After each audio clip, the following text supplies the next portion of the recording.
이화영 전 경기 평화부지사가 자필 편지를 하나 냈죠. 검찰 압박에 허위 진술했다. 검찰 조서는 거짓이다. 이거 한번 읽어보겠습니다. 짧으니까 한번 읽어볼게요.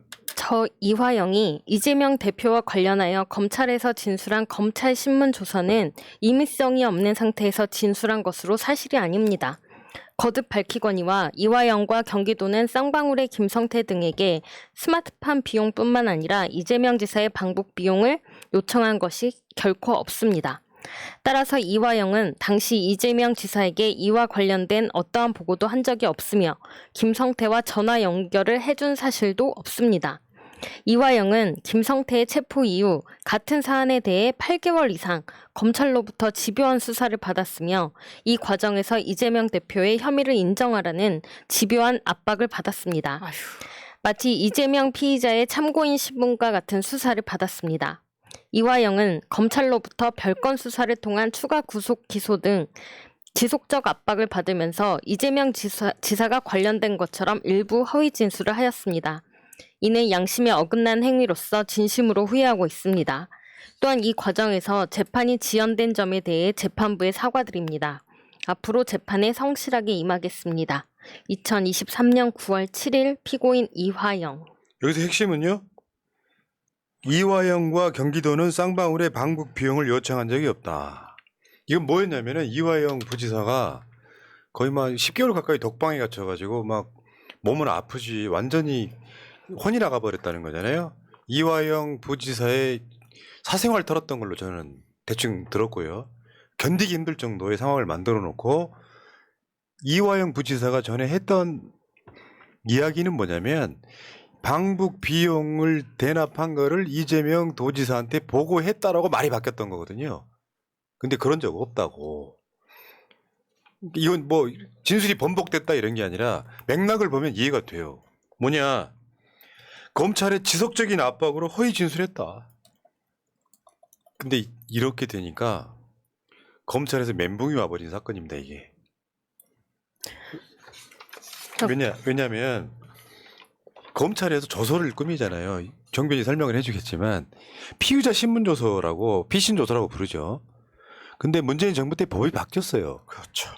그래서 법정에서 한 진술만 증거로 쓰일 수 있어요. 그러니까 검찰에서 어떤 서류를 해도 법정에 가서 내가 바꾼 것만 효력이 법적으로 있단 말이에요.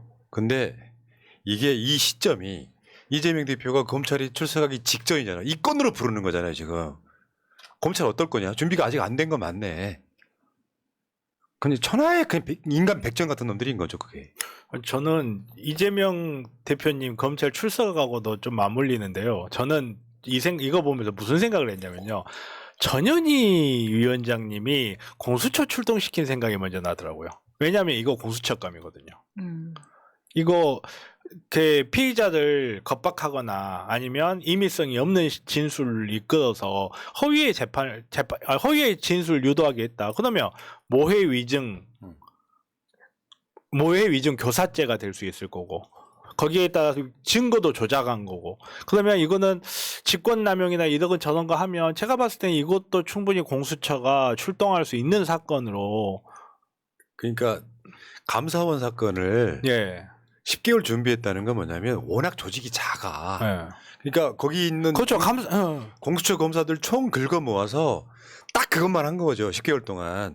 여력이 안 되는 거지 지금. 아니 이제 해달라는 거죠. 그러니까 그거 당연한 거고. 그러면 10개월 걸린다니까. 자, 공수처 지원해야 되나? 어쨌든 지금 이재명 대표 출석 코앞인데 지금 검찰 입장에서 멘붕에 빠졌죠. 왜? 이재명을 부를 이유가 사라진 거잖아요. 지금 현실적으로 그러잖아요.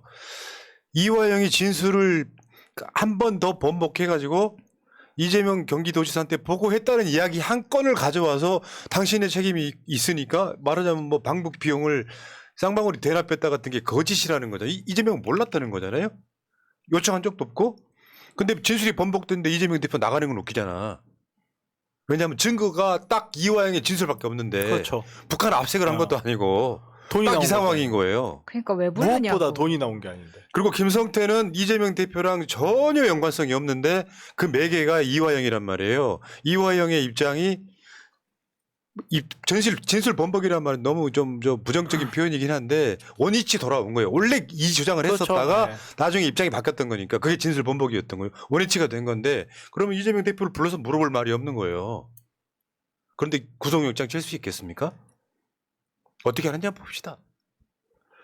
그다음에 이재명 대표가 지금 9일날 5번째 검찰 출석해요. 이런 정권 보셨어요? 박정희 전두환 때도 이렇게 안 했습니다. 최소한 야당 당수에 대해서는 어떤 그 가치를 인정해주면서 저 말은 무슨 말이냐면 이재명 또는 민주당을 지지하거나 상식적인 국민들한테 분노하라는 뜻이에요. 지들이 보기엔 죽이려고 덤비는 거겠지만 저게 분노하지 않으면 우리는 좀 민주심이 아니라고 생각해요. 제1당의 대표, 제1야당도 아니라니까요. 제1당의 대표를 지금 5번째 부르고 있어. 근데 그 어떤 건도 증거가 없어. 심지어 이건 정기국회 때 불러요. 국회가 갖고 있는 최고의 권능 정기국회 때 제1당의 당수를 회기 중에 불러요. 그 전에 부르라고 비회기감 비워놨잖아요. 불러가지고 다시 말씀드리지만 요직행위로 구속영장 체포동의안을 내면 민주당이 지지고 볶으면서 무슨 찬성이 됐네 안 됐네 이 짓 하려고 모욕 주려고. 지금 모욕 주기는 계속 되고 있는 거죠. 소환 조사 한다 그래서 8월 30일 날 바로 나가겠다고 했더니 아니 그날은 우리가 준비가 안 돼 있어서 지금 검찰 장난치고 있는 겁니다. 저는 이거 가지고 또 별의별 이상한 이야기 다 나올 거 저는 봐요. 조중동 뉴스 하나 예측해 볼까요? 검찰 수사 동안 아무도 안 보는데 정말 안 먹었나? 피의자 대기실에 과자 항상 비치. 아휴, 저는 그런 뉴스 나오고도 남는 게 지금 우리나라 기레기들 상황이에요. 검사 차 한잔 하시고 하실까요? 차 마셔. 이제 단식 아니야. 우리나라 언론은 그러고도 남습니다. 검찰이 증거를 찾아야 되는데 지금 계속 증거 없이 증언들로만 이렇게 그치. 계속 소환을 하고 있잖아요. 이화영 부회장, 부지사, 평화부지사가 8개월 동안 수사를 받았다는 게 뭐겠습니까?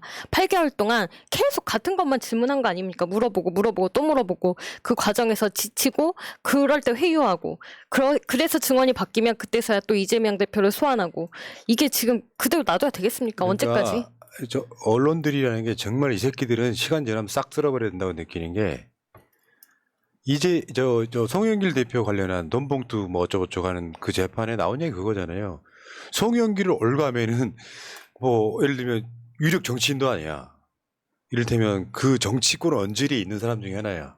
이정근하고 통화하는 중에 영길이 형이 뭐 어떻게 하더라라는 이야기잖아요. 이게 전원이잖아요. 그거 갖고 송영길이 알고 있었다는 증거로 내미는 거예요. 실제로 돈봉투가 오고 갔는지에 대한 그건 하나도 없어요. 그러니까 사람들 속이는 거죠. 이정근이라고 하는 사람이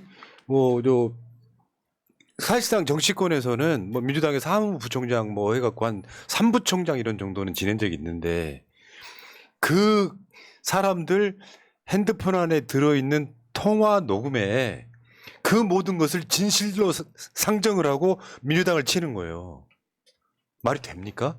정치권에 얼마나 말도 안 되는 허풍과 뻥들이 있는데 사실 그거 하지 말라고 검찰이 있는 거예요. 그러니까 그거 하지 말라고.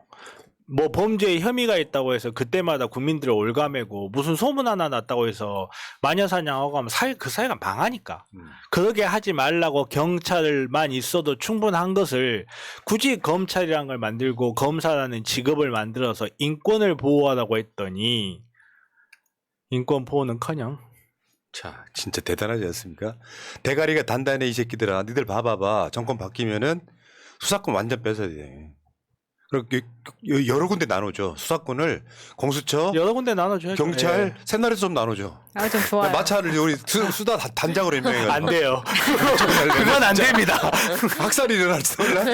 인구가 확 주는 효과. 그래서 내가 미리 준비했잖아. 수갑.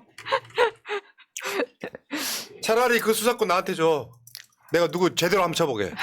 인간적 이게 뭐냐고 이게 지금. 그러니까 지금 이재명을 싫어하는 구구들만 선동해가지고 이걸로 야당 대표 모욕 주기 하는데 지금 안 먹히고 있잖아요. 증거 하나도 안 나와. 그 단식하고 있는 사람을 지금 토요일 날 불러다가 아유. 요즘은 이 찍들도 저렇게까지 계속 부르는데 뭐가 안 나오면 진짜 뭐 없는 거 아니야 이런 얘기를 많이 합니다. 그러니까. 이렇게까지 불렀으면 뭐가 나왔어야죠. 한 트럭 분량의 그런 자료들이 있었으면 뭐가 나왔어야죠. 왜 하나도 없습니까? 그러니까요.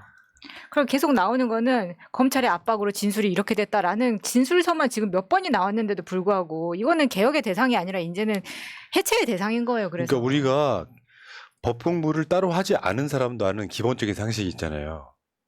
내가 내 위치를 돋보이게 하기 위해서 뭔가 말을 뻥튀겼을 때 이게 사실인지를 증명해야 되는데 대장동 수사의 모든 것들이 그렇고 백현동 쌍방울까지 다 그렇습니다.